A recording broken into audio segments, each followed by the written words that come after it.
First thing we're going to show you is where I work, up in the press box. We like it up here because the old box didn't have a press box. We had basically a shed over the top of us, a folding chair, and a table. That wasn't any fun. As you can see up here, we got all the room in the world to work. Big screen TVs, we got a great view. This is the view for the working press. We had room for about 6 people at the old place. Here we got room for about 40. This is where the official scorer sits. He's got the bird's eye view. You can see the entire field. Best seats in the house. None of these guys even pay for them. Don't say anything about that though. Home radio booth. That's us. Me and the voice of the Tigers, Jim Hawthorne. This is where we offer 38 games plus the postseason every. Come over here. You can see we got about as pretty good a view as you could possibly hope for. This is my seat. Jim sits there. Basically, this is communications for everything that goes on in the park. Those computers that you see on the far side, those operate the scoreboards and the video boards. Down here, this is the numbers part of the scoreboard. And if you go forward there a little bit, you can look over to your left, and that's where the PA announcer sits.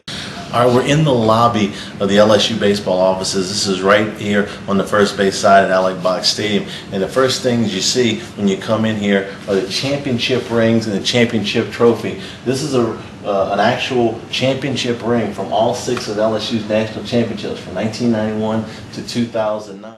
Over here is the national championship trophy that LSU won by beating Texas 2-1 last year in Rosenblatt. This is the first thing that everybody sees when they come into this office. Follow me this way, and you're going to see the first lady of LSU baseball. This is Virginia. She's been the LSU baseball secretary here all the way back to the first national championship, and she's the one that keeps everything running in here.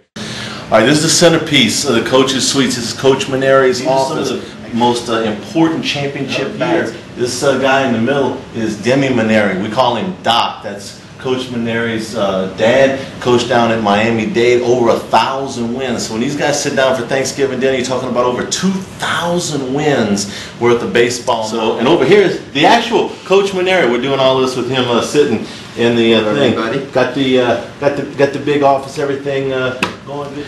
This is all of the trophies that line this thing have been won the last few years. You know, you come to Ally Box Stadium, you're not going to see anything but signs of success. There's been so much here in the program in the last 25 years, but these are the most recent.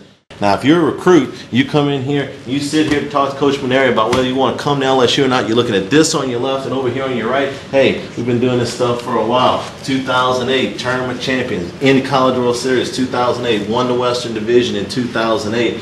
And you look up here, and this is what I would call Coach Maneri's Wall of Fame. You zoom in on some of these pictures. This is 30 plus years of baseball history, and some of the guys that have been inspirational to him. What that wall really is significant to me for Charles is it really keeps me grounded, because I'm a big believer that anybody that has any success in life owes a large part of that success to the people that gave him or her an opportunity along the way. And we're mentors to that person. You're not born with knowledge, you're not born with experience. Somebody has to give you those things. And I fortunately have been exposed to an awful lot of wonderful people in my lifetime. And by me keeping those pictures up there, I just keep looking at those faces, and it brings me back to the days when you're not sure where your career is going to go. And fortunately somebody believed in you and taught you.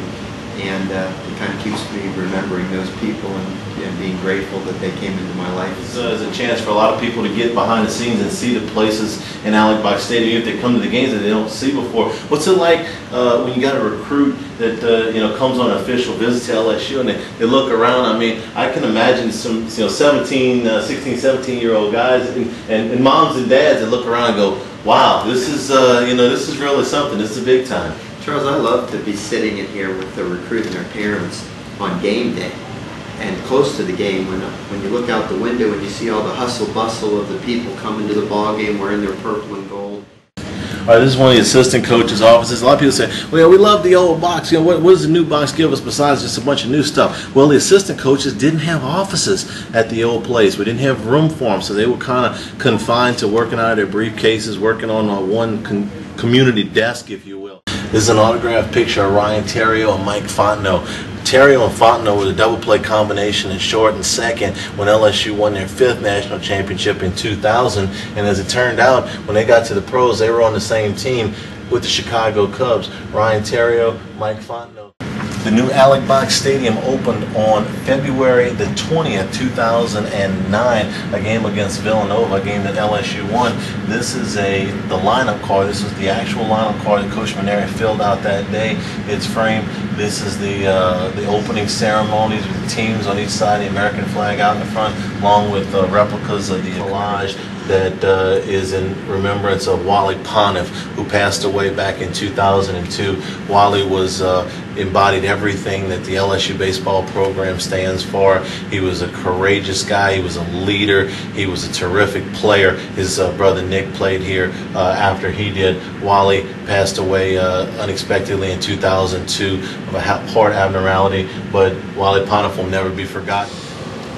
Omaha, it's what is on the mind of every LSU baseball player every day in this program. It's the goal every year, and so what better place to put it than in the squad room where the team has most of their meetings. It's in huge bold letters over the grease board, over all the assignments for the day, and here's a podium where Coach Maneri talks to the team a whole lot. Over here on the wall you see Super Regional Championships and NCAA Regional Championships, and there's a bunch. And if you scan over towards the back of the room, you'll see the SEC championships, whether it be by the Western Division, the regular season, the tournament, which LSU has won 2 years in a row. And then over towards the back, NCAA tournament bids going all the way back to 1975. This is the hallway that goes down to the locker room and then into the dugout in the field. These are pictures of every team that ever made the College World Series at LSU. All the way back to first team in 1986, all the way to 2009's national championship team. Every one of those teams commemorated here on the walls outside the locker room at the box. These are the collages of every team that has won the national championship at LSU, and the championship picture from on the field afterwards. You see, starting 2009, and you come all the way 2000. There's Brad Cressy after you get the game-winning single. Come over here in 1997. There's Doug Thompson raising his hands after he struck out that last Alabama batter. Patrick Coogan, big-time contributor for 104.5 ESPN Baton Rouge, All-American that year. Starting pitcher in the championship game and winner of the championship game in 1996 when Warren Morris hit that two-run home run to beat Miami 9-8. And you come back here in 1993, the team with the great Todd Walker and Brett Laxton, who set a record in the championship game for strikeouts. Terrific team. In 1991, the team started all. I see Lyle Mouton, Chad Auger, and down here, the first team that won it all when Rick Green got that last out. Chris Mukta, Johnny Telechia. Professional wall for LSU. You see there's a replica helmet of every team in the major leagues, and if an LSU player got drafted or played for them, their name is on there. They've got every one of the major league teams up here. So if you were drafted or played for that team in that organization, you're right here on the Wall of Fame.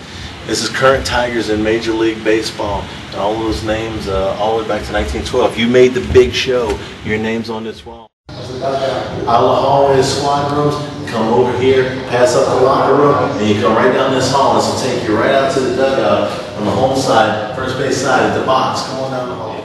This is the end of the tour. You end up here in the dugout at Alex Box Stadium. Come right out of the locker room. You look out here, most beautiful facility in all of college baseball, where hopefully before the end of the day we'll be able to see them take a little bit of batting practice for the final series of the season against Mississippi State. Hope you enjoyed this behind-the-scenes look at the new Alex Box Stadium.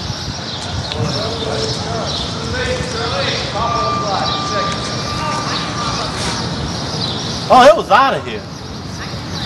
All right, Scone, so tell me, is this the toughest job you've ever had? First thing this morning, we send you out, we're playing golf. What are you, standing on a box? We send you out to play golf. We feed you lunch. We make you, come out here. You get to watch batting practice. I mean, yeah. This is tough stuff. You did not feed me lunch because I ate a grilled chicken sandwich from Wendy's, which you did not buy. But no, yeah, it's crazy. You know what I'm pulling for, though, right now? My boy, Catholic High, Austin Nolan, 36, right behind me, about the bat, and I know he's going to pound one. You got to catch us on the video blogs. Scona playing golf, behind the scenes box at Alex Box Stadium. You get it all at 104.5ESPN.com.